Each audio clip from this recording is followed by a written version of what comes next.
Hello, and so in this tutorial, I'm going to be showing you how to download Offerup off of the App Store. So what you want to do first is click on the App Store.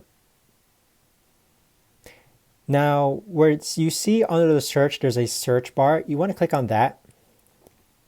And then this is where you actually type in Offerup. So this is type in Offerup, which is O-F-F-E-R. Then click on search. Now, if you scroll a bit down, you're going to see the Offerup application, Offerup, buy, sell, let go.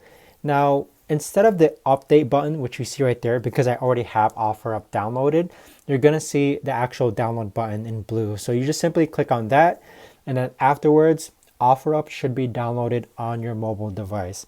So again, this tutorial is dedicated on how to download Offerup on your iPhone or mobile device. If you found this video helpful, please like and subscribe. If you have any comments, questions, or concerns, please leave them down below.